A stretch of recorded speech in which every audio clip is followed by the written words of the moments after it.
Boa noite, paz e graça a todos.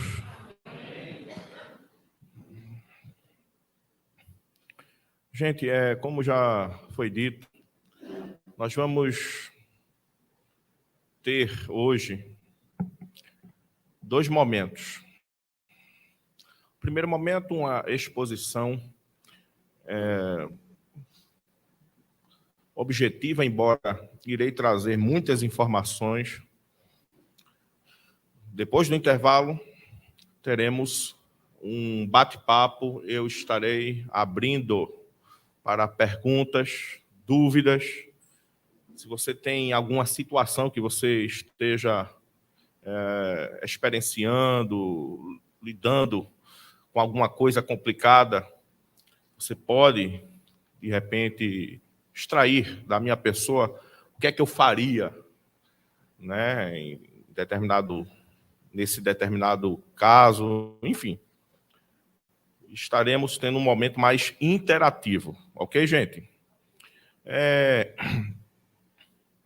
Eu sei que irei trazer muitas informações, mas como a palestra ficará disponível no YouTube do IALT, você pode consultar depois, né? Não fique aí agoniado caso você não consiga pegar todos os detalhes, mas para o ímpeto da necessidade de hoje, condensar várias informações, sem dúvidas alguma, é um meio muito importante e fundamental para a proposta de hoje. Então, aconselhamento bíblico hoje.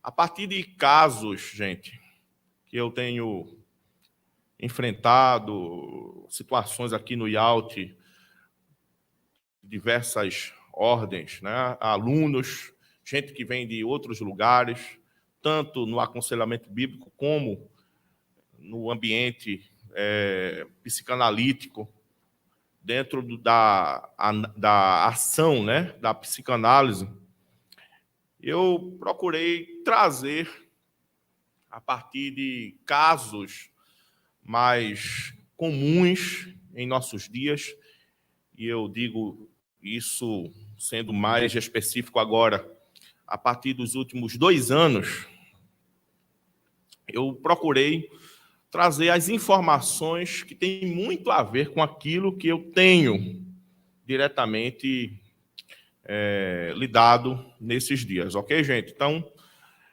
não é tudo que vamos trabalhar sobre aconselhamento bíblico hoje, nem mesmo nas ideias centrais. É um extrato a partir, digamos, de questões mais comuns em nossos dias e quais são as informações que eu preciso deixar bem patente para todos a partir de tudo isso. A primeira coisa que eu preciso expor hoje é a resposta do óbvio. O que é o aconselhamento bíblico? A palestra é na área do aconselhamento bíblico. Então, o que é aconselhamento bíblico? Isso é importante eu destacar, porque nós estamos numa época onde as pessoas, inclusive, têm falado daquilo que não conhecem nem minimamente.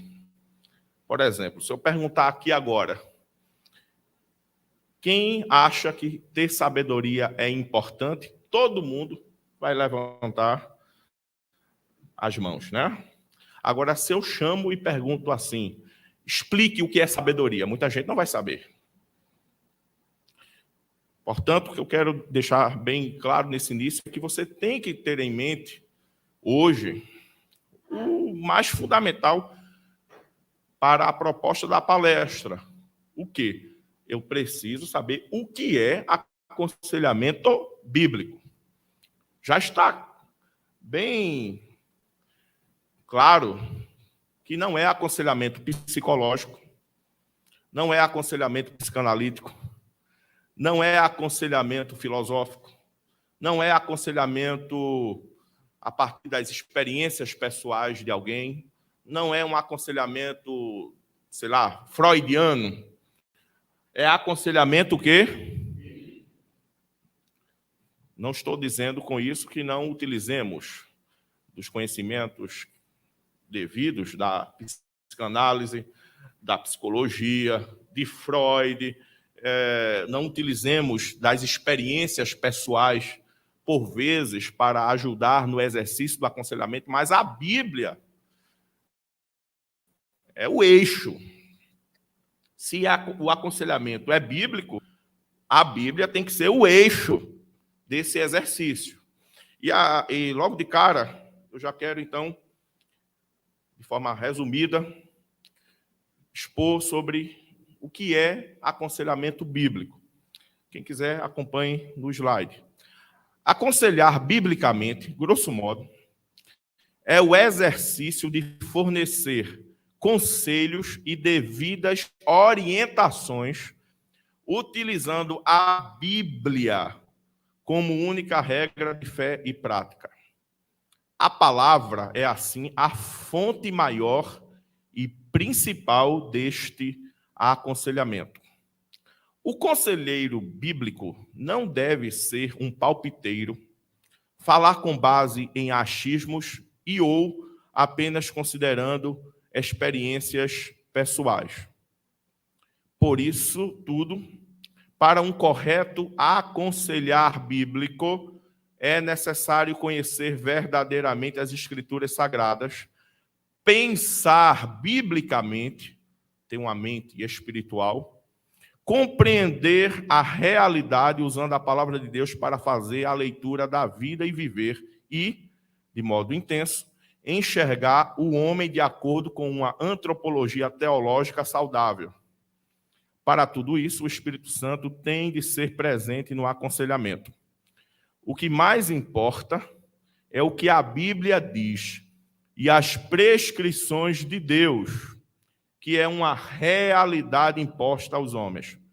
Portanto, para o conselheiro efetivamente bíblico, a verdade é que tem de ser transmitida. E ela sendo o eixo, os conselhos vão ser instrumentos de coisas boas, tais como consolo, edificação, exortação, salvação, ou mesmo juízo divino, etc. De tudo isso, eu quero só destacar o seguinte: veja, o sucesso do aconselhamento bíblico não consiste no resultado, consiste em você anunciar a verdade de Deus, a vontade de Deus, o que Deus quer. Quer ouçam, quer deixem de ouvir. E essa é uma questão que tem que estar na nossa mente. Por quê? Diferentemente da psicologia, quando, por exemplo, um psicólogo ele pode e até deve ficar entristecido porque, de repente, alguém que tem um transtorno de ansiedade não conseguiu uma evolução contra isso, nós, se realmente o nosso conselho é bíblico, não precisamos ficarmos tristes, no sentido negativo dessa palavra, em hipótese alguma, porque o nosso sucesso consiste no dever. Qual? Em ter anunciado a vontade de Deus. E, nesse sentido, às vezes, o nosso aconselhamento vai produzir, por exemplo, salvação, mas, em outros momentos, juízo divino. Agora, não importa, nesse sentido, o resultado. O importante é você levou aquilo que Deus autoriza, aquilo que é da vontade de Deus. Ok, gente?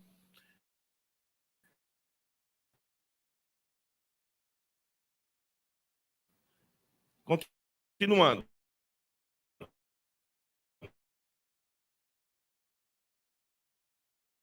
Utilizar ecologia, linguagem clara e acessível, informações diversas dos comportamentos sociais, etc. Inclusive, há tipos possíveis de aconselhamento: diretivo, noutético, reflexivo e livre, bem como métodos: dedutivo, indutivo e analítico.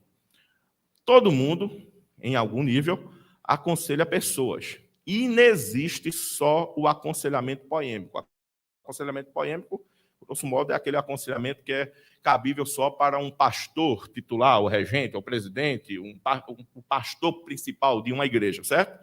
Aquilo que é mais da esfera pastoral. Todo mundo aconselha pessoas, né? Mas a grande questão é: os seus conselhos são bíblicos e têm realmente a ver com a verdade? Tudo isso posto, já entro aqui em uma parte importante. Temos alguns obstáculos, gente, em nossos dias para o exercício devido do aconselhamento bíblico. Eu elenquei só 3 de muitos outros, pois esses são os que mais se conectam com aquilo que eu falei ainda há pouco, do que se baseia, em certo sentido, a nossa palestra hoje. O primeiro obstáculo é o analfabetismo bíblico. E eu coloco sobre isso o seguinte: até conhecimentos básicos e informações elementares das Escrituras são desconhecidos, não só nos aconselhados, como nos conselheiros. Veja, a primeira coisa é que, se você, entenda bem, não estou dizendo que Deus não pode usar quem quer que seja.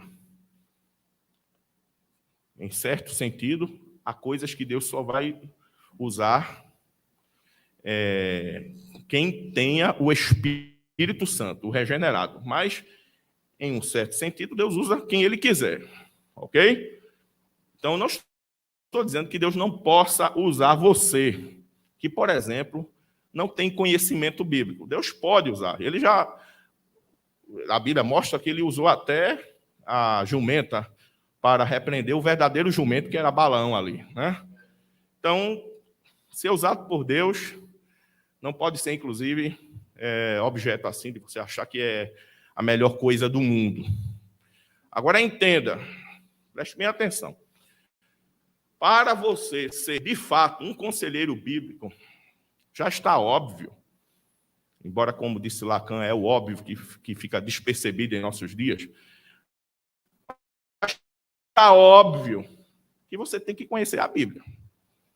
E eu sempre tenho coisa em momentos onde, de algum modo, se toca no assunto de hoje. A maioria dos crentes não tem conhecimento bíblico mínimo. Por exemplo, nós temos como sempre é nos eventos do IALT, um bom público presente, mas, entenda bem, não me leve a mal. A maioria de vocês não estão lendo a Bíblia. A maioria nunca leu a Bíblia toda, mesmo sendo crente desde a época que a Arca de Noé parou ali, melhor dizendo, né? Pousou não, né? Parou ali perto da Apivida, né? Do Hospital Apivida. Vocês não têm o hábito de ler a Bíblia, vocês não conhecem a Bíblia, vocês não gostam da Bíblia nesse sentido, né? E quer ser conselheiro bíblico. Então, para que você aconselhe pessoas biblicamente, tem que haver um processo de conversão nesse sentido. Senão você vai falar do que você acha. Ou você vai dar à Bíblia o sentido que você quer que o texto tenha, ou os textos tenham, e não vai falar aquilo que o texto está dizendo. Você vai falar de si mesmo, do que você acha, do que você imagina, do que você gostaria. Então, a primeira coisa que eu entendo como obstáculo é porque nós temos um povo que não tem conhecimento básico das Escrituras, quando se trata de um aconselhamento diretamente com um cristão, você percebe isso.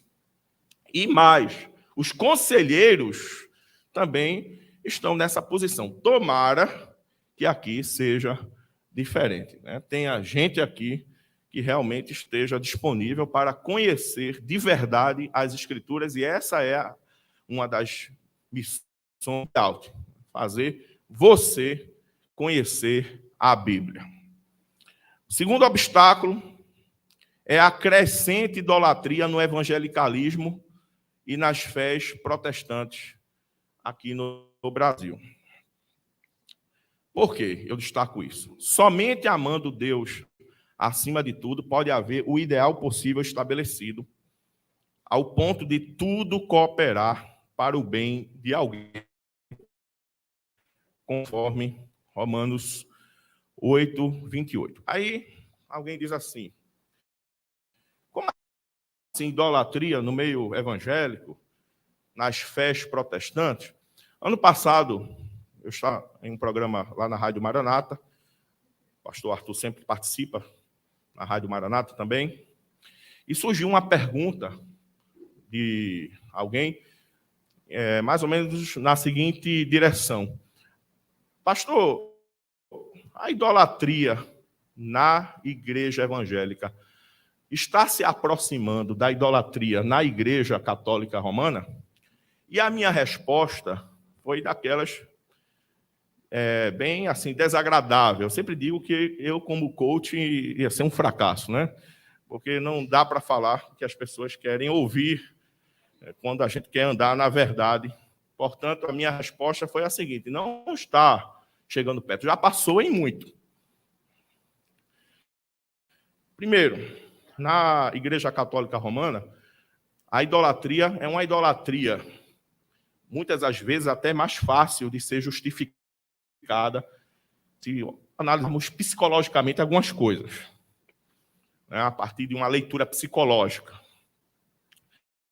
Está errado. Toda idolatria e toda a manifestação dessa idolatria, a forma como ela exista, é um erro crasso. Agora, entenda bem, a idolatria da Igreja Católica Romana, em primeiro lugar, é uma idolatria tipo assim, Frank Sinatra. A da Igreja Evangélica é Reginaldo Rossi, né? Ou seja, é uma idolatria feia, é uma idolatria que imita, por vezes, alguma coisa e não consegue alcançar nem mesmo aquilo que é ruim em outros lugares, é pior. Mas o ponto principal é o seguinte: veja bem, quem é que ama a Deus acima de todas as coisas? Portanto, se alguém não ama a Deus acima de todas as coisas, alguma coisa está ocupando o lugar de Deus. E aí existe idolatria. Compreende? Isso é uma questão que eu tenho percebido. Entenda, nem mesmo o entendimento mais básico sobre o que seria amar a Deus acima de todas as coisas é existente em nosso meio. Continuando, eu destaco por fim aqui os novos problemas psicológicos. Ontem o pastor Arthur falou algo interessante, né, sobre essa infantilização que estamos vivenciando em nossos dias. Veja só como são as coisas hoje. Por exemplo, há muito nós não consideramos mais a idade biológica como sendo o principal para entender sobre alguém. Hoje consideramos o que alguns chamam de idade funcional. Qual é a questão? Está vendo aquela pessoa lá na sua igreja que tem 35 anos de idade? Aí você diz assim, parece um adolescente. Não, meu filho, não é que parece, é um adolescente mesmo. Ou seja, não é mais a idade biológica aquilo que predomina para que eu chegue na conclusão sobre quem é quem. Essa chamada idade funcional já era algo exercido há muito tempo. Agora, perceba bem o que eu vou destacar aqui. Hoje, há um domínio da idade funcional em relação à idade biológica. E isso tem implicações, inclusive, na sua igreja, na minha igreja. Porque a gente divide as classes, por exemplo, né, em termos de faixa etária, e não percebe que ali você pode estar gerando uma verdadeira confusão, né? Porque o que é que acontece?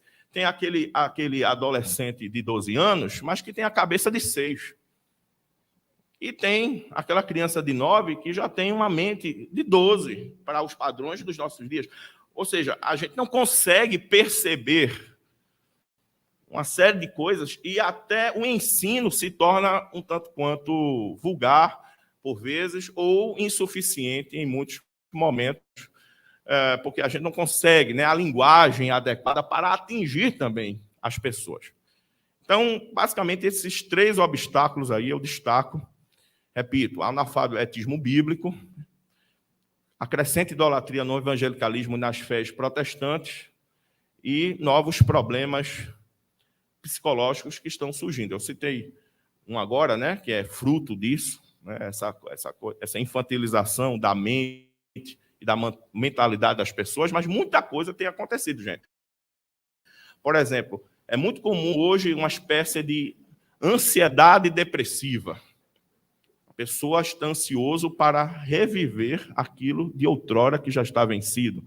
E aí, um monte de problema acaba surgindo por conta disso.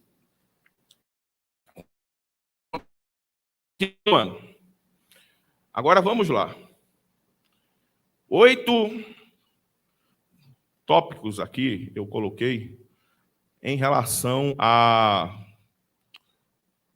fazendo alguns estudos, né, sobre casos que eu tenho lidado nos últimos 2 anos, e eu constatei esses 8 pontos como algo que resume muito bem o que temos enfrentado. Primeiro ponto, uma quase onipresente dificuldade de confessar e admitir a verdade e o que é óbvio. Vou exemplificar isso. Por exemplo, uma vez uma pessoa chegou para mim e disse assim, olha, eu gosto muito, gosto demais do meu enteado. O meu enteado é tudo para mim.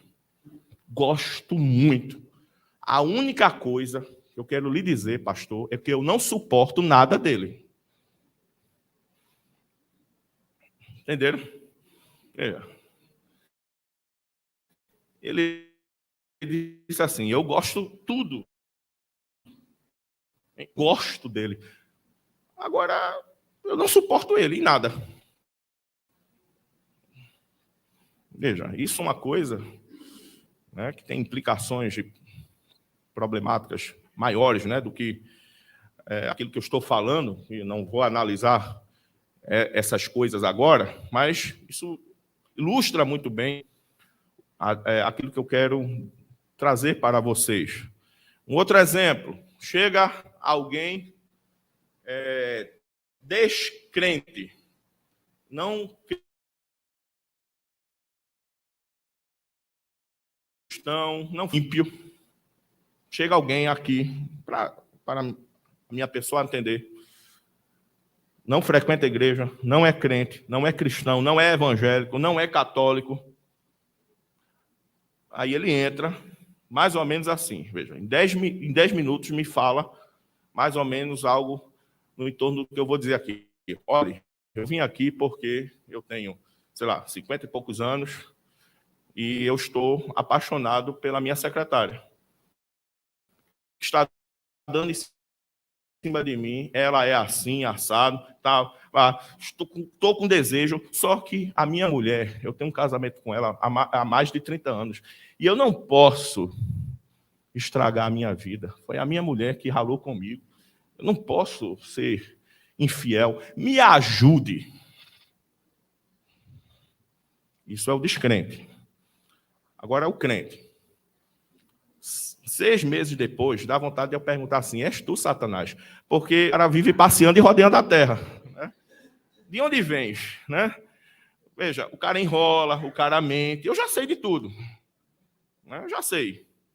Mas o cara está lá, não admite. Uma vez um camarada perguntou para mim se eu poderia orar por ele, para ele não ter tentação. Eu disse, no máximo a gente pode orar para você não cair em tentação, né? E é você que tem que orar sobre isso. Veja, o que eu quero dizer é que as pessoas estão nem mesmo mais disponíveis para admitir questões que têm a ver com confessar uma tentação, um desejo, fingem que estão bem, fingem o tempo todo que não há problema algum. Isso é uma coisa que eu tenho visto em nossos atendimentos. Segundo ponto, já falei até um pouco sobre ele, adolescentes de 35 anos patrocinados por pais zelosos com esse bichinho e coitadinho. Terceiro ponto, a pornografia tem afetado a mente e mentalidade das pessoas como nunca antes. Deixa eu explicar uma coisa, gente. O que eu vou falar agora é com base em artigos e estudos que eu posso compartilhar. Quem desejar entrar em contato comigo ou com a Secretaria do IALT, e eu repasso esses artigos. Mas, entenda bem, alguns estudiosos, inclusive não cristãos, têm provado como a pornografia, inclusive, produz retardamento cognitivo e mental nos indivíduos. A pornografia tira a pessoa das percepções mais básicas da realidade. A nossa mente funciona também a partir de imagens e daquilo que a gente sente, daquilo que a gente consegue captar com os nossos olhos. Você sabe que a gente não enxerga em si com os olhos, mas com o cérebro. Então, tudo está aqui dentro. Então, vou dar um exemplo aqui para vocês. Entendam bem. Nós temos agora aqui no Brasil um técnico que está em franca ascensão, né? Um técnico de futebol, Rogério Ceni, ex-jogador de futebol, goleiro, né? Por muitos e muitos anos, campeão do mundo, campeão pelo São Paulo em tudo que disputou, em relação a títulos, né? Competições possíveis de serem, né? Objeto de vitória. Um cara vencedor. E aí, eu estava nesses dias, inclusive tenho falado muito sobre isso, observando alguns comportamentos desse Rogério Ceni agora como técnico de futebol. E eu observo algo muito interessante. Porque, veja, ele jogou por décadas debaixo do gol, né? E ele se acostumou em treinos, quase que todos os dias, jogos, a observar o jogo por esse ângulo aqui. Sempre de frente. Está visualizando, né? Na mente, aqui. Ok? Agora, ele está acompanhando os jogos na lateral. Entenda. A mente dele já está, porém, acostumada, porque foram muitos anos, ele assistindo os jogos nessa posição aqui de frente. Então, por mais que ele esteja agora na lateral, a mente dele sempre vai puxar as imagens, de alguma forma, por esse ângulo aqui. É por isso que eu observo alguns comentaristas criticando ele, e não entendendo porque ele mexeu em posição X ou Y, mas eu compreendo, porque ele está vendo o jogo por um ângulo diferente. E com isso eu quero dizer que assim é a nossa mente. Alguém que é viciado em pornografia, por exemplo, está fazendo a sua mente assimilar uma coisa que inexiste na realidade. Ver as coisas como elas não são. Está habituando a mente a uma coisa que não é verdade. E aí problemas vão acontecendo, porque a verdade sempre vai se impor. E quando ela conflita com a mentira que alguém acredita, problemas vão surgindo. E por isso e outras razões é que a pornografia é uma desgraça enorme. Agora, deixa eu lhe dizer uma coisa. O quantitativo de evangélicos viciados em pornografia tem crescido absurdamente. Agora, é mais fácil um descrente pedir ajuda em relação a isso e vencer o problema do que um cristão evangélico. Mas vamos lá, porque eu já estou encerrando para o intervalo. Continuando. 4 pontos, né?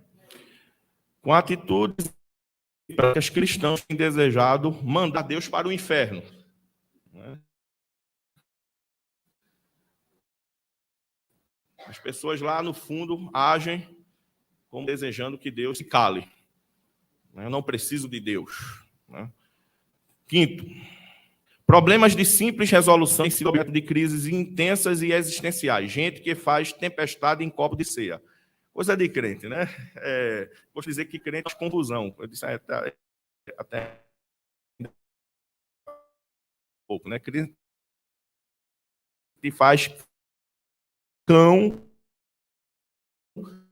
por conta da cor, não é e tal. Mas, enfim, o que eu destaco aqui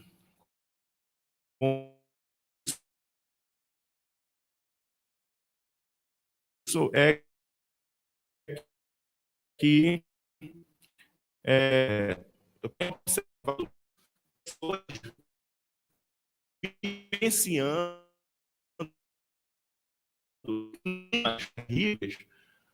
por coisas psicológicamente difícil, mas a solução está às mãos. É fácil.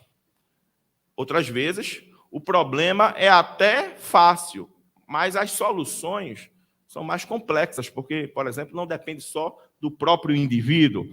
Então, as variantes e variáveis são muito múltiplas também. Mas o que eu observo é gente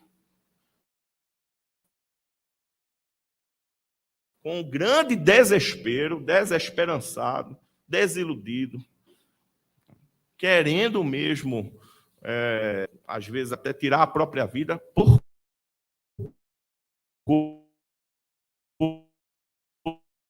coisas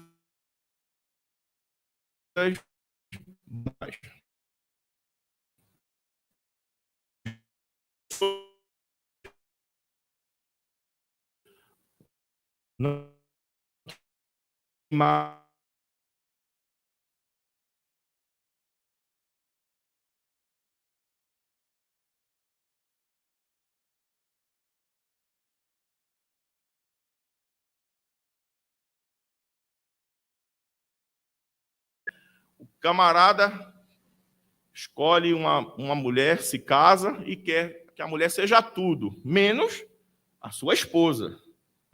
Esse tipo de confusão está presente em nossos dias. Qual é o papel de cada um? Você percebe isso, por exemplo, o quanto muita gente acha que para ser feliz tem que ter necessariamente o emprego dos seus sonhos. E por que se frustra? Porque se essa pessoa soubesse que mais importante do que ter o emprego dos sonhos é cumprir o seu dever, por exemplo, de trazer provisão para a casa, né? Se as suas ações, as suas decisões, a sua motivação, o motivo da ação fosse fazer o que é para ser feito, muito para além daquilo que é somente do gosto pessoal. Claro, quando a gente trabalha com o que a gente ama, com o que a gente gosta, é uma bênção.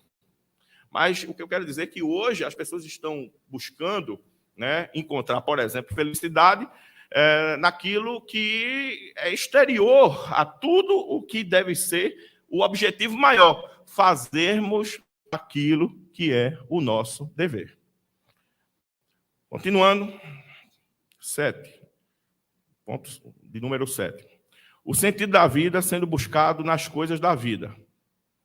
A Bíblia é, no máximo, para muitos, um adereço. É o que eu gosto lá de Eclesiastes, porque, resumidamente, Eclesiastes mostra, no seu final, capítulo 12, que o sentido da vida não está na vida. O sentido da vida está no autor da vida, que é Deus. Em obedecermos a Deus, temermos a Deus. Entretanto, hoje nós temos visto gente buscando o sentido da vida na vida, nas coisas da vida. E, por fim, não há noção mínima sobre pecado, necessidade de arrependimento, salvação e coisas afins. Evangelizar evangélicos é uma missão. Então, aqui resume muito esses 8 pontos aqui, o que eu tenho lidado nesses dias. Não posso expor, gente, num ambiente como esse, questões que têm a ver com sigilo mesmo. Não posso expor situações sem autorização. Aquilo que eu falo é com autorização, e mesmo assim eu modifico, às vezes, o gênero de alguém, idade, para que ninguém tenha a possibilidade de acessar, né, sobre quem estamos falando. Mas há casos que eu não posso falar, mas eu garanto para você aquilo que quem acompanha as minhas aulas já sabe. A igreja evangélica cristã não está na UTI, ela já morreu mesmo. Ela está enterrada. Por quê? Os casos que estamos lidando mostram isso, pelo critério, pelos seus frutos conhecereis, dá para perceber que nós estamos em um momento complicado, né? E ser um conselheiro bíblico não é algo tão simples como muitos podem supor. Então, para encerrarmos, né, em 5 minutos vamos para o intervalo, coloco aqui 3 conselhos para... Exatamente, são 3 conselhos para quem quer ser um conselheiro bíblico. Repito, eu fiz um extrato em relação àquilo que tem a ver com os dias atuais, certo? Destacando muito aquela área de atuação que eu expliquei no início da palestra. O primeiro conselho é o que o psicólogo, escritor Dan Peterson fala, ele que agora é um cristão, é convertido.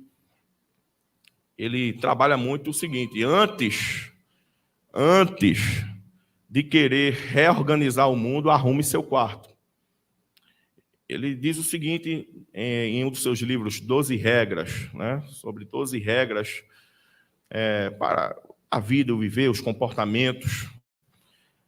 Pessoas que não têm sua casa em ordem deveriam ter muito cuidado antes de sair por aí reorganizando o mundo. Dá um exemplo para você. O apóstolo Paulo disse, olha, se você não consegue cuidar bem da sua casa, como você vai cuidar do rebanho do Senhor? Se você, disse João, não ama ao seu irmão que você está vendo, como é que você pode dizer que ama a Deus ao qual não viu? Ou seja, se você não faz o menor, como é que você faz o maior? Veja, se você não sabe o que é uma vírgula, uma exclamação, 2 pontos, interrogação, por que você está tão angustiado para aprender hebraico? Se você não consegue falar em português, meu filho. Se você não consegue se comunicar em português com o seu próximo, por que você quer falar em línguas estranhíssimas, né? Compreende? Então, a primeira coisa é que o conselheiro bíblico, ele não é perfeito, claro. Mas entenda, em pontos essenciais ele tem que estar bem resolvido. Porque não adianta querer reorganizar o mundo se o seu quarto vive bagunçado. O segundo conselho está aqui, ó. Vocês conhecem, estão lembrados aqui? É a unção de Chicó. O que é isso aqui, pastor? O senhor está meio maluco hoje? É a unção do não sei, só sei que foi assim. O que eu vou falar, eu posso dizer. Né? Eu sei que não vai expor ninguém. Mas uma vez, uma pessoa me procurou porque tinha engravidado de alguém que não era seu marido, né? Tinha feito o que não devia. Aí teve uma hora que eu perguntei, mas cadê o pai dessa criança? Ela disse, não sei. Aí eu perguntei, mas quem foi? Né? Você tem contato? Ela disse, eu não sei quem me engravidou. Eu disse, peraí, você está dizendo que você não sabe quem... Não, não sei. Quer dizer, até a Virgem Maria sabia, né? Mas ela não sabia como ficou grávida. Não sei, só sei que foi assim. Né? É mais ou menos o que acontece lá na Bíblia, quando, né, em Êxodo, quando Moisés desce do Sinai. Quando ele desce do Sinai, está o povo lá, né, já adorando a um bezerro de ouro. Hoje as pessoas não adorariam o bezerro de ouro, mas certamente o ouro do bezerro. Né? Mas estava lá todo mundo, né, na maior folia, aí o Moisés pergunta, vem cá, Arão, o que é isso aí? E a resposta, né, resumidamente, é mais ou menos a seguinte: olha, a gente jogaram lá o ouro e saiu isso aí, né? Saiu esse bezerro, né? Surgiu, tem uma tradução que diz surgiu. Isso aqui, gente, pode parecer um tanto quanto, digamos assim, lúdico e tal, mas, entenda, é exatamente o que tem acontecido. É se não assumir as suas responsabilidades. Porque preste atenção, se alguém, por exemplo, peca porque está ignorando um preceito das Escrituras, ele pode estar livre em relação a ter sido ignorante, mas ele é culpado por ignorar as Escrituras, compreende? Então, o homem, ele é indesculpável. E nós precisamos, inclusive, como conselheiros, desenvolver isso, porque hoje há uma cultura da transferência das responsabilidades crescendo em nossos dias. E, por fim, isso aqui, que é uma questão, não vou entrar em maiores detalhes, mas é uma questão ética que eu observo que é importante. As aparências também importam. Por que eu estou dizendo isso? Porque a gente ouve muitas pessoas dizendo assim, não importa a aparência, Deus quer o coração, não é? E tal. Mas entenda, em certo sentido está certo isso, mas eu não estou dizendo que as aparências são as coisas mais, né, importantes, né? Aquilo que tem a ver com a aparência é o mais importante. O que eu estou dizendo é que o conselheiro bíblico precisa demonstrar que ele conhece a Bíblia, e isso só é possível se ele conhecer, e precisa ter uma postura que realmente mostre que ele é um conselheiro bíblico. Porque imagina só, vamos supor, você leva o seu avô, a sua avó de 80 anos para um geriatra, e você chega lá, o camarada está com um jaleco rasgado, mascando chiclete, um cabelo azul e vermelho, né, todo tatuado. Né, isso vai causar uma rejeição ou não? É claro que é hipocrisia da nossa parte a gente achar que as aparências não têm nenhum tipo de importância. É aquilo que eu sempre procuro falar por vezes, né? Algo lá atrás, né? A mulher de César não basta ser honesta, tem que parecer. Se você quer parecer sem ser, é hipocrisia, mas quem é deve demonstrar que é. Então, esse aspecto é importante. Porque se você realmente for conhecedor da Bíblia e for um bom conselheiro bíblico, você tem que estar mostrando que seus conselhos têm base bíblica, que você está trabalhando de acordo com as Escrituras, que você conhece daquilo que está falando, que você só fala daquilo que realmente você está dominando, etc. e tal. Então, por último, uma sugestão de estrutura para aconselhamento bíblico sistemático. Há muitas maneiras de você sistematizar o aconselhamento bíblico. Eu, particularmente, não utilizo mais uma sistematização específica. Raramente, meu aconselhamento segue necessariamente uma ordem nesse sentido. Mas, para quem está começando ou para quem é mais assim sistemático, é interessante. Coloquei 5 pontos. Primeiro, faça sempre um movimento de escutatória. Ouça. Ouvir. É importante ouvir. Segundo, utilize o discernimento e ferramentas possíveis, como a leitura corporal, etc., para ao máximo saber com quem está lidando. Terceiro, identifique o real problema. Geralmente, o real problema entre evangélicos não é o que a pessoa diz que é o problema. Ok? Então, é uma missão nós identificarmos realmente a causa daquele problema. Está causando um determinado problema. Defina o método e tipo de aconselhamento, expondo devidamente a Bíblia. Se o aconselhamento é bíblico, você tem que pensar biblicamente e expor as Escrituras. Saiba que nenhum problema, inclusive psicológico, justifica a falta de caráter, escolhas erradas e índole perversa. Tenha em mente que, por vezes, escolhas podem ter a ver com algo do tipo dos males o menor. 2 coisas aqui, gente, rapidamente. Nunca Freud disse nunca Freud, que falou bastante sobre a questão dos traumas e tal, por isso que eu estou citando ele, que alguém age perversamente porque simplesmente teve um trauma, como se um trauma justificasse as suas ações perversas. Entendeu? O que Freud dizia é que um trauma coloca para fora a índole de alguém. Se uma pessoa é perversa, um trauma tem o poder de evidenciar mais as suas reais características, o seu caráter e principalmente a sua índole. Preste atenção, aquele camarada que, sei lá, matou não sei quantos, né? O Lázaro, aquele Lázaro ali, ele foi um serial killer, não é porque ele tinha problemas psicológicos. Os problemas psicológicos dele, pode ser que realmente eram existentes, mas se não tivesse, ele seria perverso e mau do mesmo jeito, porque a questão dos problemas psicológicos não tem poderio sobre a índole de alguém. Então, isso é um ponto importante. E, às vezes, as escolhas, e você tem que ter isso em mente, não é do tipo céu ou inferno, Deus ou o diabo. Às vezes, é dos males o menor, o que é menos ruim.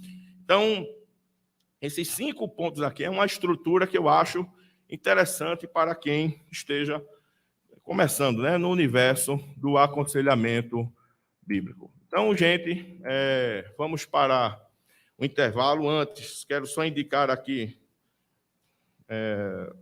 4 livros para quem se interesse em adquirir material no aconselhamento bíblico. Todos esses livros também utilizamos como base para a palavra de hoje, eu utilizo bastante nas aulas. Aconselhamento cristão, de Gary Collins, que é um pastor e psicólogo, e trabalha o aconselhamento chamado noutético, que é o aconselhamento que tem a ver com a exposição bíblica para confrontar as pessoas. Entretanto, ele, por ser psicólogo, considera as questões da psique humana, não é um cara muito assim rígido em relação àqueles caras que acham que a psicologia não tem importância. Esse livro aqui, eu creio que tem que ser objeto de consumo de todo líder cristão. Psicologia Pastoral, de Jamiel Lopes, trabalha uma subdisciplina da teologia, a psicologia pastoral, que nada mais é do que você ter informações psicológicas, não para você dar uma de psicólogo, mas para que você conheça o que é ansiedade, transtorno de ansiedade, depressão, tem diferença entre depressão e melancolia, síndrome de burnout, uma série de coisas assim. E João Batista, o pregador politicamente incorreto. Por incrível que pareça, esse livro tem uma estrutura muito interessante para quem trabalha o aconselhamento bíblico também. E tem alguns livros, eu observei lá, que o pastor Arthur citou ontem, o autor, Zygmunt Bauman. Então, material de Bauman, Modernidade Líquida, presente. Então, na volta, gente, nós vamos abrir para um bate-papo, perguntas e coisas assim. Ok, gente? Pastor Arthur? Um momento, gente. Lembrando que, gente, hoje, ao final da palestra, nós vamos ter 4 sorteios, né? 4. São 2 livros que já estão aqui. João Batista, o pregador politicamente correto, foi esse que o pastor Linaldo falou. Vocação, descobrindo o seu chamado. E 2 bolsas, né, de 50% do curso de bacharel em teologia livre. Se você já está fazendo o curso e ganhou a bolsa, não é, você pode indicar para uma pessoa que você conhece, pode repassar para esta pessoa para que ela faça o curso livre com um desconto de 50% em todo o curso. Então, é uma oportunidade abençoada, gente, tá certo? Vamos lá para o nosso intervalo. Os irmãos que estão nos acompanhando pela internet, pelo YouTube, pelo Facebook, os irmãos podem compartilhar. Vamos lá, pessoal. Eu recebi nós recebemos várias perguntas, vários casos, tanto com os papeizinhos quanto pelo WhatsApp e pelo Instagram.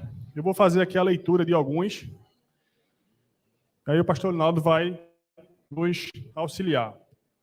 Vamos lá.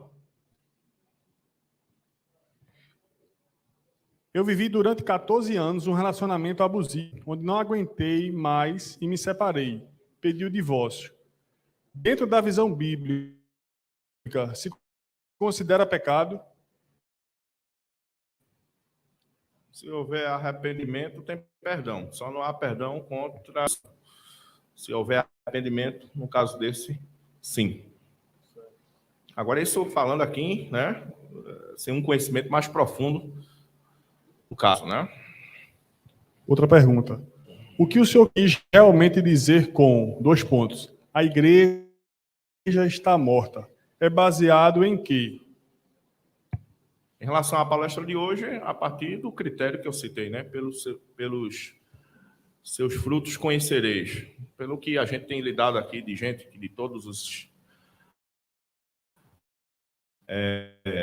todas as esferas denominacionais,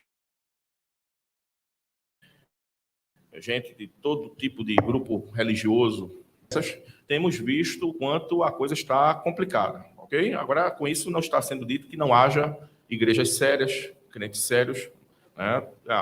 Não falei da minha igreja, tomara que isso não se enquadre na sua, mas, de modo geral, está uma verdadeira desgraça. Vamos lá. O irmão que nos mandou pelo WhatsApp. Qual a importância do aconselhamento numa igreja local? O senhor poderia falar sobre isso? Gente, veja. Por exemplo, o pastor hoje se tornou animador de auditório, né? Padre de culto evangélico. Então, o cara acha que a vida se resume a 2 horas de culto. Mas o ministério, por exemplo, pastoral,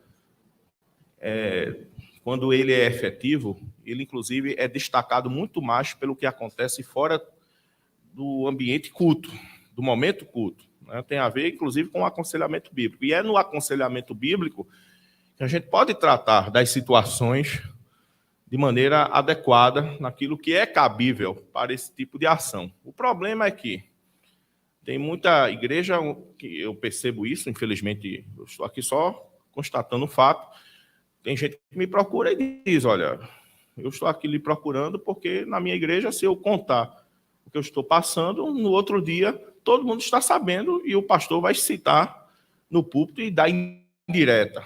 Então, infelizmente, as igrejas não têm essa coisa de um aconselhamento com sigilo e também com um preparo que é devido, cabível, que é correto. Então, quando uma igreja tem um aconselhamento bíblico efetivo, certas situações que só podem ser tratadas a partir de um contato mais íntimo e de um acompanhamento que requer uma disciplina nesse sentido, enfim, os resultados serão extraordinários. Eu posso falar pela minha realidade e pelo que temos aqui também no IALT. O aconselhamento bíblico é um meio, inclusive, muito eficaz de crescimento no ambiente eclesiástico. Crescimento em vários sentidos, inclusive numérico. Vamos para outra pergunta. Minha esposa não quer mais ter relações comigo, por isso tenho assistido vídeos pornográficos. Quem está errado, eu ou ela? Os dois, né? Os dois. O brasileiro tem uma capacidade de, para fechar um buraco, criar uma cratera, né? Para resolver um problema, criar outros 100. Está errado, os dois precisam de ajuda, se acertar, né? Precisa de buscar mudar os comportamentos errados e, no caso desse camarada, uma ajuda urgente também, porque está super errado também. Vamos para outro. É pecado, né? É Certo. pecado. Certo. No dia da ceia, eu desejei o marido da minha amiga e ceiei. Eu fiz errado?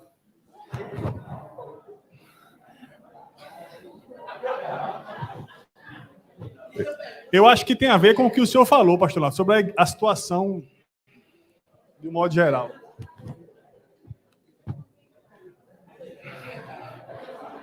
Vamos... Olha, se você estiver precisando de dinheiro, abra um canal no YouTube e faça um programa com o seguinte nome: Casos de Igreja. Você vai ganhar dinheiro, porque, olha, é inacreditável. Repete aí, João, só... Vamos lá. No dia da ceia, eu desejei o marido da minha amiga e ceei. Eu fiz errado?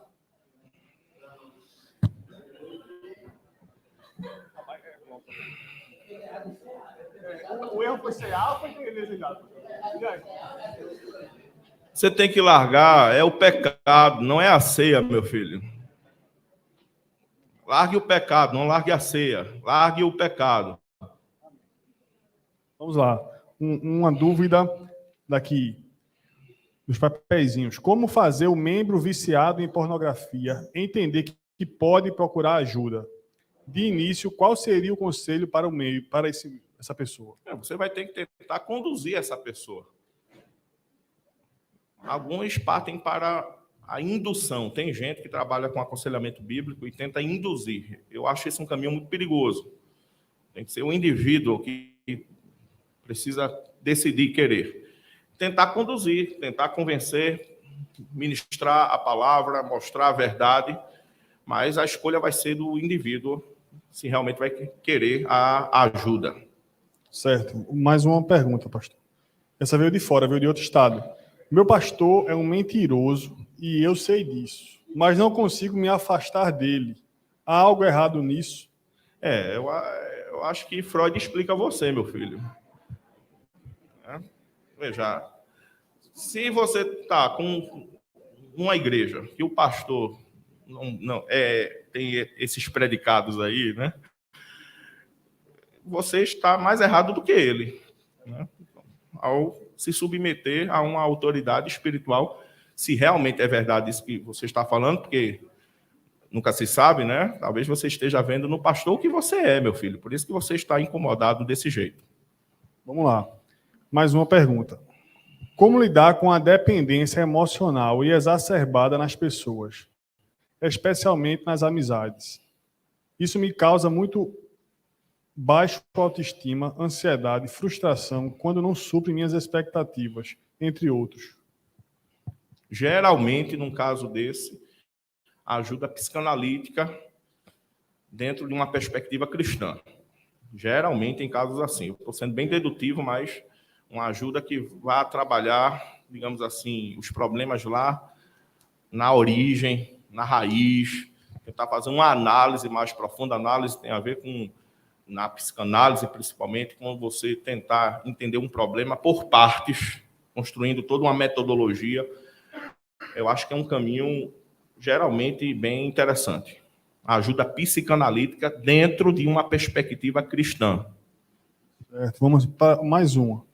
Acho que tem mais 3 só. Recebi uma profecia que uma mulher loira seria minha metade. A mulher do meu chefe está dando em cima de mim e ela é loira. Posso considerar?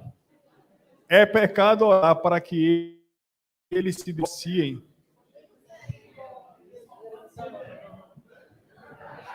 É sério. Estou falando sério.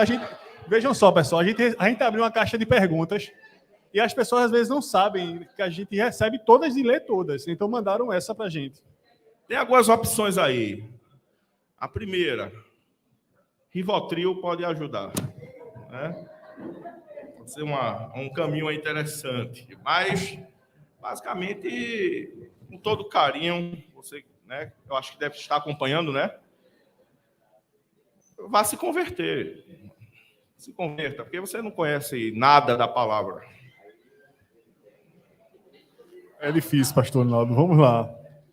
Eu recebi também uma aqui no YouTube. Deixa eu abrir aqui o do YouTube também. Vamos lá. É bronca, né? Os irmãos que estão nos acompanhando podem mandar também mais perguntas, que a gente vai ler todas. Peraí. Cadê? Uma boa pergunta. Qual as distinções principais entre um possesso e um portador de esquizofrenia, pastor Linaldo?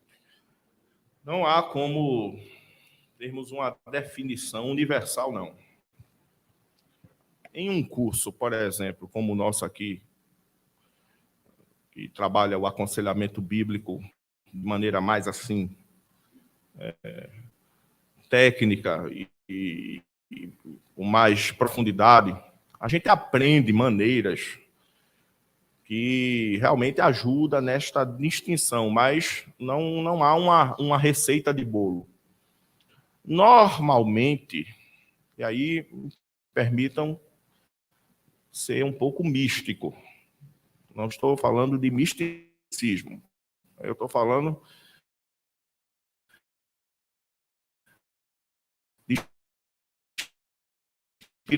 espiritualidade, de algo que eu entendo que a percepção com firmeza vai passar, eu entendo sim que vai passar realmente por uma profunda ação de convicção que vem do Espírito Santo no indivíduo. Claro que utilizando-se por vezes de conhecimentos, do discernimento que vem da palavra, etc. e tal, mas há maneiras, digamos assim, de você perceber, pelo menos quando a coisa é mais grosseira, quando é necessariamente uma questão de esquizofrenia. Agora, eu só quero ponderar o seguinte, gente, não é porque há uma questão psicológica que o diabo não possa atuar, utilizando-se dessas questões psicológicas.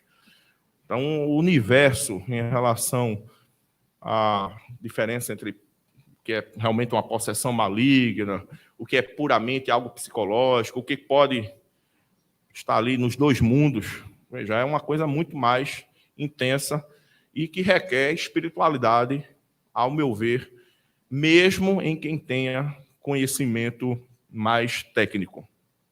Certo. Vamos para mais uma pergunta, dessa vez do YouTube.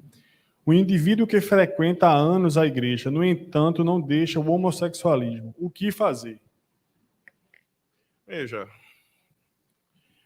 eu acho que há, né, uma confusão muito grande nos nossos dias, que tem a ver muito com o que o pastor Arthur falou, não diretamente, mas fazendo um extrato da palavra dele de ontem, do que diz respeito ao seguinte.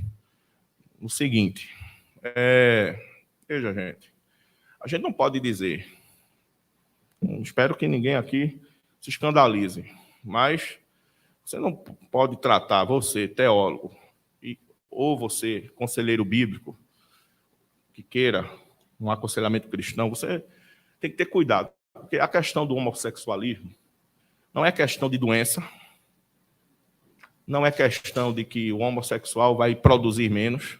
A história mostra aí homossexuais que produziram muita coisa. Enfim, a questão é pecado. Simplesmente isso. Através do pecado, a sua alma pode ser danada no inferno. É isso que você tem que se deter. Você tem que falar da palavra. Em amor, amor que eu digo é a verdade sendo transmitida em sinceridade, com verdade. Mas tratar pecado como pecado. Se há outras questões para além, aquilo que não te cabe, não queira fazer. Então, particularmente, é expor as escrituras, que é o cerne do aconselhamento bíblico, né? A posição das escrituras. Também. Vamos mais. Tem mais. São muito cabrosas, mas vou fazer. Vestir. É sério, viu, gente? Já tive relações, mas sou heterossexual. O que eu devo fazer? E ouvir a palavra. E a primeira coisa é admitir o óbvio, né? Você não tem como ser alguém que esteja aí tendo relações sexuais desse jeito que você está dizendo que tem e não ser homoafetivo, não ser gay ou algo assim. Veja, a primeira coisa é admitir a verdade e, se quiser, buscar a devida conversa que é preciso para quem queira uma palavra realmente de Deus para a sua vida. E mais um. Essa é a última, pastor Naldo. Me chamo Roberta, sou crente desde o berço, mas estou em um relacionamento com outra mulher. A Bíblia diz que Deus é amor. Não entendo que estou em pecado. O que a sua opinião não vai alterar a realidade. Você está em pecado não é pelo que você sente, pelo que você acha, pelo que você imagina, você está porque a Bíblia diz que é pecado. Ponto final.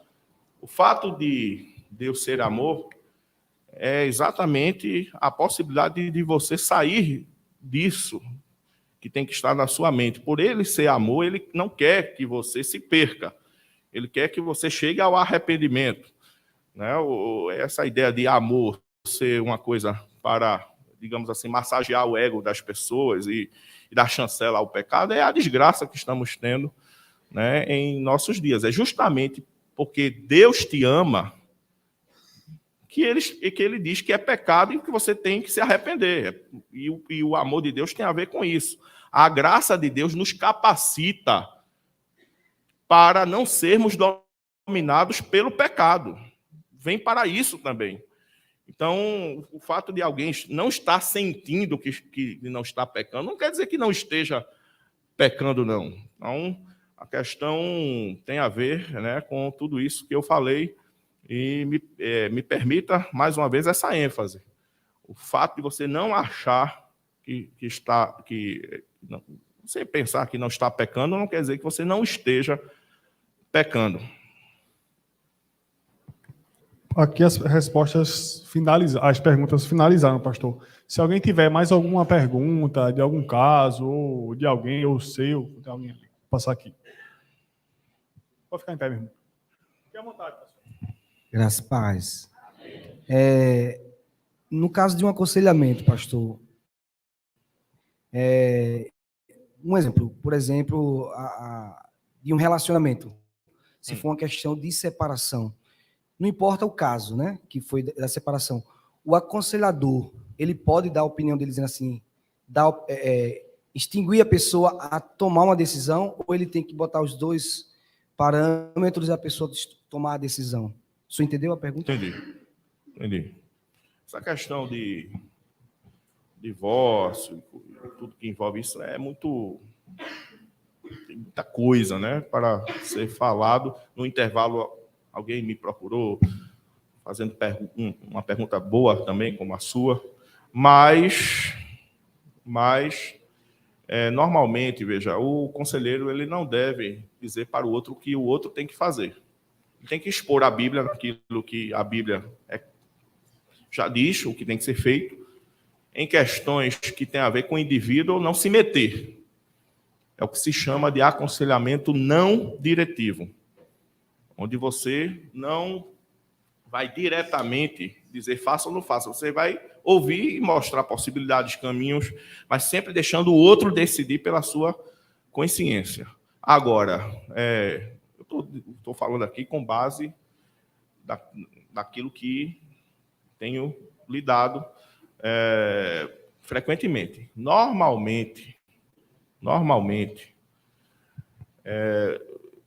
a possibilidade de divórcio nos casamentos evangélicos existe por questões banais, superficiais, por besteira, por frescura mesmo. Então, normalmente não é nada grave, é a pessoa que está querendo mesmo fazer o que não deve, etc, etc, etc. Então, você tem que ter muito cuidado também, porque às vezes alguém pode estar usando você, por exemplo, como muleta para tomar uma decisão com base no que você falou, e se der problema, vai dizer que a culpa foi sua. Então, tem que ter esse discernimento também. Eu não me meto naquilo que eu sei que não é da minha alçada. No máximo, eu aponto o caminho.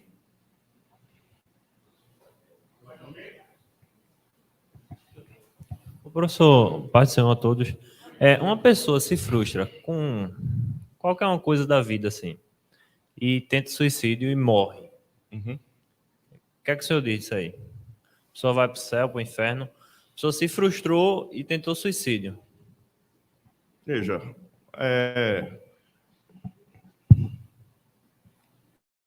eu acho que a melhor forma de eu responder você tem a ver com algo que Chesterton disse no livro dele, Ortodoxia. O suicídio é uma afronta a Deus.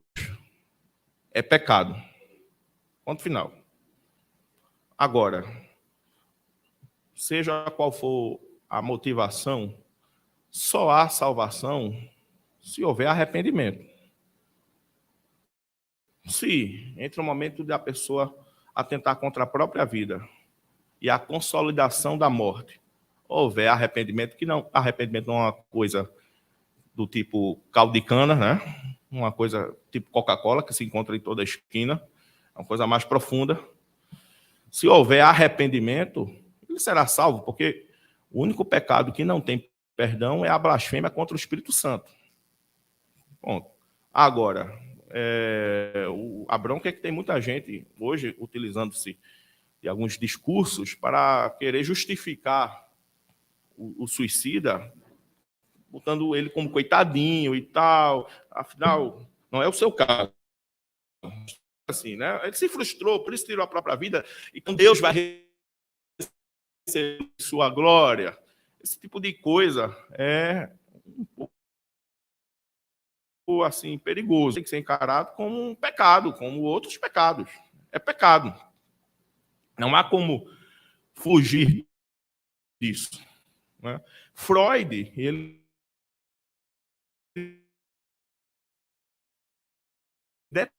detestava ideação suicida, usando também uma linguagem nossa. A linguagem dele era um pouco diferente da que eu estou utilizando. Por quê? Freud dizia que, geralmente, quem atenta contra a própria vida tem um instinto assassino reprimido. E é uma pessoa que gostaria, por exemplo, de matar. Isso vai lá e atenta contra a própria vida. Ou seja, ele não via com bons olhos. Ele reconhecia casos onde alguém sai de si mesmo, entra em profundo desequilíbrio aqui na psique e tal. As químicas realmente se misturam, a pessoa sai de si.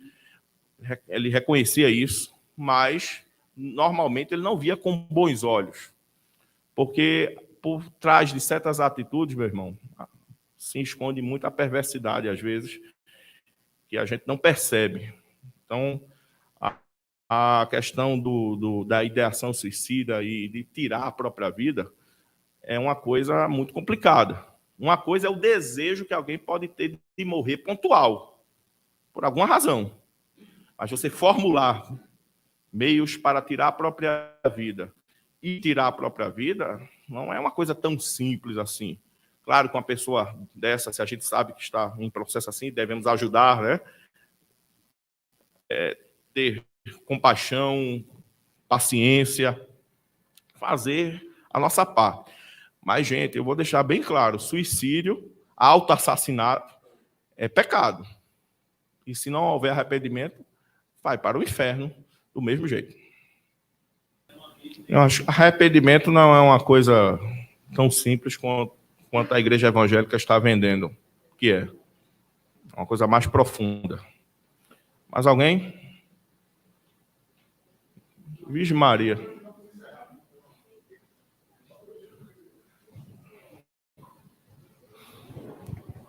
Graça e paz. Pastor, em relação a suicídio, teve um período na minha vida que eu acompanhei uma família que essa senhora, o filho dela, mais velho, se suicidou, né? Uhum. Aí o filho mais novo presenciou o irmão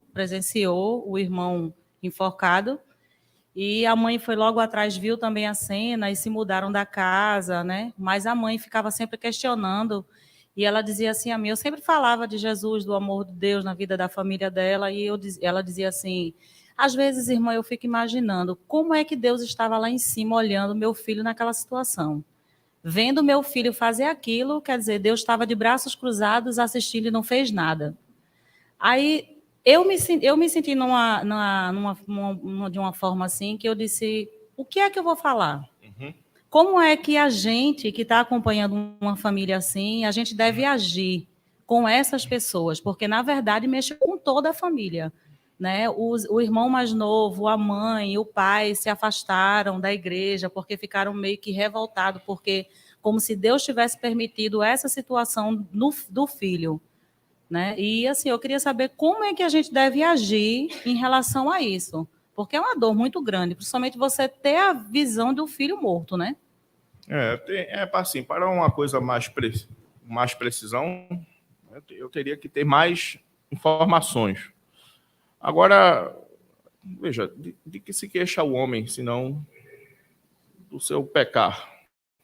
Outra coisa, onde estava Deus? Veja, Deus já mandou Jesus. Já mandou Jesus? Então, assim, tudo que é preciso, Deus já fez por nós. A questão tem a ver com escolhas, tem a ver com uma série de outras coisas possíveis que eu estou aqui já imaginando que pode ter acontecido. Eu acho que num momento desse tem que se ministrar sempre, aliás, em todo momento, o que a palavra de Deus diz. Obviamente que pode ser que alguém, né, por um trauma, por um susto, realmente entre numa interrogação assim. Agora, normalmente, essas interrogações já são consequências de alguém que está esvaziado de fé. Então, tudo tem que ser ponderado, pensado. Particularmente, eu não vejo, sinceramente falando, com tanta assim... tanta compaixão, entre aspas, esse tipo de fala. Porque eu conheço pessoas que passaram por processos assim e a reação foi totalmente diferente. Porque depende de uma série do que há no coração da pessoa também, qual é a formação, o que é que entende sobre a vida, o viver. Tem muita coisa sobre isso. Na sua parte, o que tem que ser feito é ministrar a palavra, trazer uma palavra de consolo, mostrar que Deus não tem nada a ver com essas desgraças. Deus não é o autor desse mal e de nenhum mal. Você tem que mostrar que o homem é que escolheu esse caminho e Deus permitiu esse negócio. Deus permitiu ou não permitiu, isso aí é uma coisa, inclusive, bem do lado infantil mesmo do ser humano. E o seu papel é, como eu disse na palestra, trazer a palavra, né? Se concentrar no seu dever, fazer a sua parte nesse sentido. Claro que eu estou dando uma resposta conhecendo mais ou menos o seu perfil e o seu estilo, né, de percepção das coisas. Irmãos, por causa do horário, a gente vai fazer a pergunta do pastor Erlon. E tem duas pessoas que querem fazer pergunta e vão fazer o pastor Linaldo depois, que a gente vai precisar fazer o sorteio ainda. Certo. Tá certo? E a gente vai encerrar com essa pergunta do pastor Erlon. Pai do Senhor a todos. Pegando o gancho do irmão, na questão, pastor Linaldo, do aconselhamento, na questão da separação, se houver agressão física, não é? Vamos dizer que a irmã está sofrendo, que nem todo casamento Deus abençoou. Pode ser diretivo ou não diretivo numa questão dessa, e até caso de morte? Olha, normalmente eu seria bem diretivo. Agora, eu conheço casos de mulher que apanhava, aí alguém foi lá e diretivamente se separa, aí a mesma pessoa, né, que estava apanhando disse para o marido que se separou porque fulano de tal mandou. Aí o marido foi lá e matou. Quem mandou se separar? Porque tem gente que está apanhando e gosta disso. Por isso que eu sempre estou falando sobre o aconselhamento ser indutivo e trabalhar muito a coisa de que cada caso é um caso. Tem que sentir, tem que observar se realmente a pessoa está disponível e tem disposição para se afastar de alguém assim. Aí pode aparecer um religioso, né, achando que seria um absurdo uma separação em um caso desse, acha absurdo, porque não é nem com tua mãe, nem com tua filha. Porque se fosse, você não acharia absurdo. Agora, tem gente que diz assim, mas e se Deus quiser trazer uma conversão na vida do casal? Sim, para se converter tem que estar os dois juntos, e ela apanhando todo dia. Não, Deus pode haver conversão com os dois separados também, viu? Então, eu entendo que um caso desse é um caso de separação. Agora, se você vai mandar ou não, aí tem que ter uma série de coisas, uma percepção mais profunda, porque, repito, eu citei há pouco um caso real, viu? Que ocorreu antes da pandemia. A pessoa mandou se separar, lá no fundo a mulher gostava do cara e disse que estava se separando porque o pastor mandou. O cara foi lá e matou o pastor. Então, essa pessoa lá no fundo gostava daquilo, queria aquilo. Tem gente que gosta do inferno, gente. Pelo amor de Deus. Então, tem gente que vai estar no inferno, aí Jesus aparece 1 milhão de anos depois, usando a linguagem da gente, quer vir, quer chegar para o céu, estou dando uma chance. Aqui está tão bonzinho. Está muito bonzinho. Tem gente que quer o inferno, gosta do inferno. Então, você tem que ter só esse cuidado, onde pode ser diretivo. Ok? Acabou? Obrigado, viu? Ok. Obrigado, gente. Vão em paz, não peques mais. Vocês vão pecar, se arrependam pelo menos.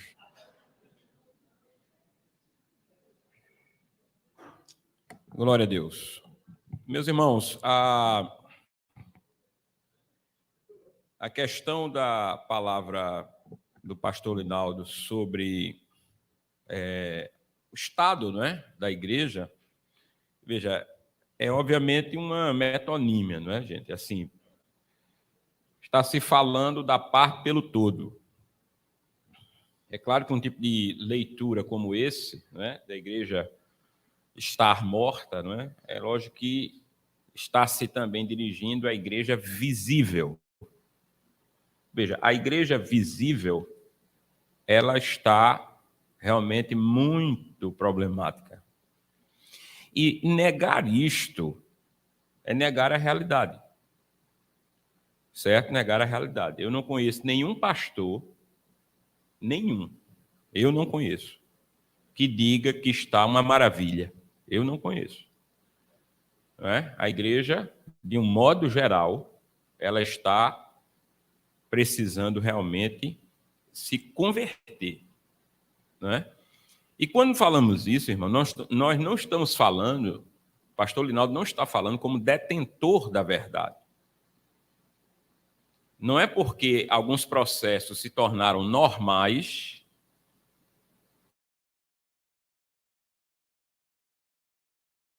que nós precisamos aceitá-lo como correto. Normalidade, entre aspas, não tem nada a ver com valor. Então, algo pode ser absolutamente normal, considerado absolutamente normal, ser normatizado e estar redondamente errado. Nós não podemos confundir hábito com valor. Práticas do dia a dia que nós aceitamos de modo inconsequente, certo? Com ética. Veja, quando nós vamos pensar eticamente, não existem, para mim, não existem éticas. Existem éticas no sentido filosófico, métodos, né, de se observar a prática moral, tudo bem. Mas só existe uma maneira, uma forma, vamos dizer assim, a divina. E da perspectiva da teologia, tudo que foge do padrão divino está errado. Não há muito o que comentarmos. Tá certo? E uma coisa que eu quero falar também, eu falei não aqui ontem, mas veja só. Em termos de uma gramática mais específica, uma gramática mais filosófica, só rapidamente, só para não deixar dúvidas em relação àquela questão de Deus é amor. Veja, no sentido de categoria, categorematicamente, no sentido de categoria, essa construção aí, Deus é amor, não é? Nós temos dois substantivos funcionando de modo distinto. Deus é um e amor é outro. Amor está se servindo aí como um adjetivo. Está predicando, de certo modo, o substantivo Deus. Mas quando você inverte isso, a ordem dos fatores, a ordem dos tratores, altera o viaduto, viu? Quando você inverte, bota o amor é Deus, você está dizendo uma coisa absolutamente diferente, não é a mesma coisa. Você está dizendo que o amor, independentemente de sua expressão, é divino. Para usar uma fraseologia, por exemplo, da palavra, da Escritura. Por exemplo, quando a Bíblia diz: e Deus era a palavra, foi substituído para nós, porque fica melhor no português, e a palavra e o verbo era Deus. Mas se você for pegar o grego, está lá, Deus era a palavra. Veja, há uma diferença entre Deus é amor e o amor é Deus. Veja, o amor ao dinheiro, a Bíblia vai dizer, Paulo a Timóteo, é a raiz de toda espécie de males. Então esse amor não pode ser bom, embora ele exista. Existe um amor ao dinheiro, mas esse amor não é divino. Existe a pedofilia, o amor às crianças, de modo carnal. É amor. Fileô é amor no grego. Mas esse amor não é divino, é satânico. É demoníaco. Veja, quando a pessoa diz que está em um relacionamento porque Deus é amor, ela está confundindo os fatores aí. Ela está pensando que a frase Deus é amor é a mesma coisa de o amor é Deus. E não é. Aqui você tem uma substituição. O substantivo agora, que é o sujeito, na sintaxe da frase, amor, passa, amor sai de adjetivo para substantivo e Deus passa de substantivo para adjetivo. Aí quem vai predicar amor é Deus. Então, o amor é Deus. Não, senhor. O amor não é Deus, não. Nem é divino. O amor é o amor. Deus não se resume, nem se reduz a nenhum dos seus atributos, nem mesmo ao amor. Deus não é exclusivamente amor. Por quê? Porque se fosse isto, Deus não poderia ser nenhuma outra coisa. Veja, eu tenho que odiar o mal.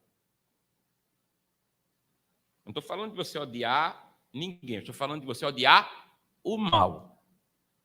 É inadmissível pensar que nós teremos fome e sede de justiça se não odiarmos a injustiça. Veja, como é que eu vou ter fome e sede de justiça se eu não odeio a injustiça? Mas este é o problema, irmãos, é que nós não odiamos o mal.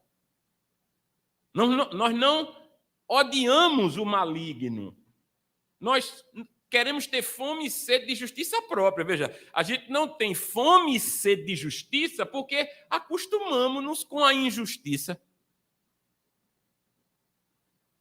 E só tem fome e sede de justiça quem odeia a injustiça. Então, tome cuidado, porque essa confusão de termos, eu estou falando porque alguém perguntou de fora, alguém perguntou, disse, não, eu estou num relacionamento assim, e a Bíblia diz que Deus é amor, e eu não me vejo em pecado. Cuidado, viu? Deus é amor é uma coisa. É bíblico, 1 João 4,8. Agora, o amor é Deus, não é a mesma coisa. Não é. É uma coisa totalmente diferente. O amor não é Deus, não, viu? Tome muito cuidado. Eu tenho um amor excessivo pelos bens materiais. Não é de... E é amor. Entendido, gente? Ok? Isso é importante que se frise, tá certo?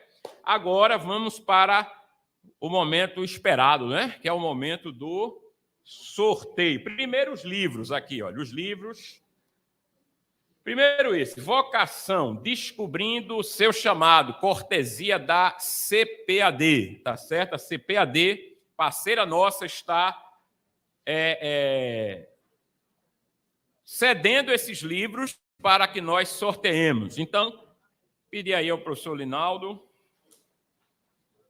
para pegar uma...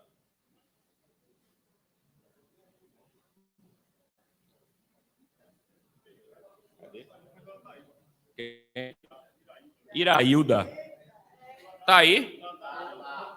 Tá onde? Chama ela para foto, senão tá ainda aí?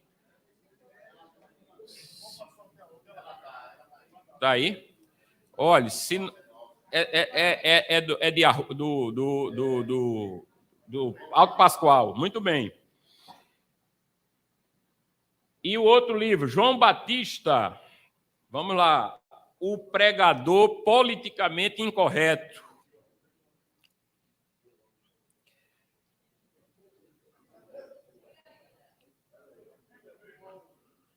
Olha aqui. Gilvan Romão, tá aí? Muito bem. Venham cá tirar a foto, venham cá, Gilvan Romão e Irailda.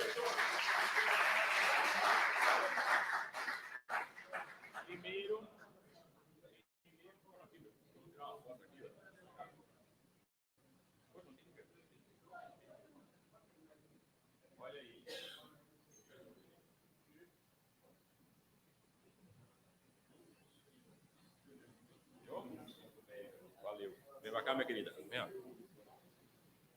Olha aí.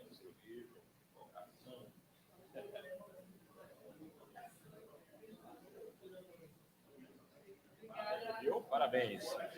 Meu querido Jair, da CPAD, valeu, viu, meu querido? Estamos juntos. CPAD sempre presente aí conosco, sendo um parceiro do IALT. Amanhã, viu, gente? Amanhã nosso encontro será online. Eu terei uma conversa com a professora Sandra Sá sobre português, tá certo? Tudo que você quer saber sobre português, não é?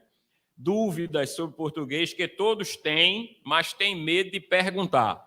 Isso é amanhã, 19h30, tá certo? E na quarta-feira, na quinta, permitindo Deus, professor Leandro, que está aqui, nós vamos conversar sobre as duas naturezas de Jesus, a divina e a humana. O subtítulo da nossa conversa será sobre a união hipostática. Muito bom, assunto teológico, tá certo, gente? Línguas e teologia amanhã e depois. Agora vamos para o sorteio. Pronto, vamos mandar o link para você pelo e-mail, viu? Olha aí, o link vai ser pelo e-mail.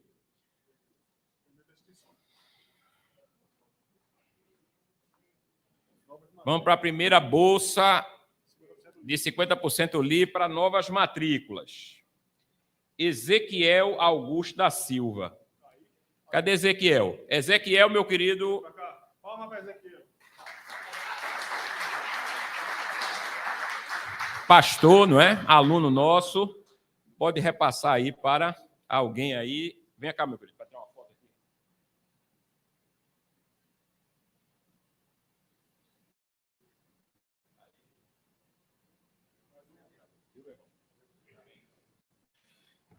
Veja, se você tirar e você estiver fazendo o curso, como é o caso de Ezequiel, ele já disse que vai repassar para uma pessoa dele, ele está sempre indicando pessoas para cá para o IALT, e aí você passa, a pessoa vai ter 50% de desconto no curso de bacharel, todo o curso, tá certo?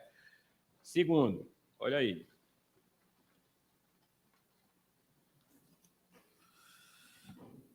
Albérico Monteiro. Eita, Albérico. Aluno nosso também.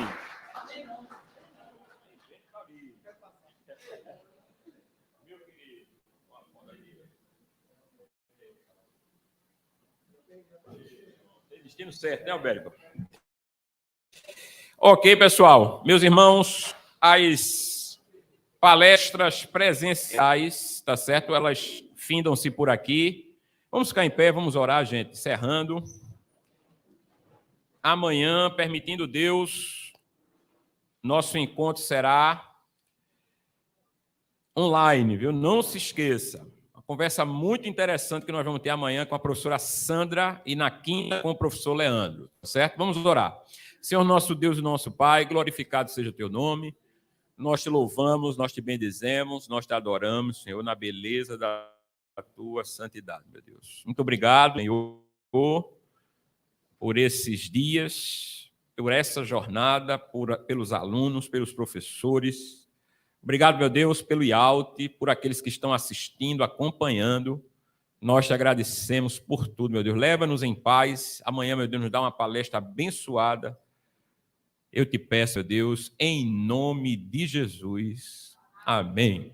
Deus abençoe, meu irmão, e até amanhã, permitindo nosso Deus. Deus abençoe em nome de Jesus.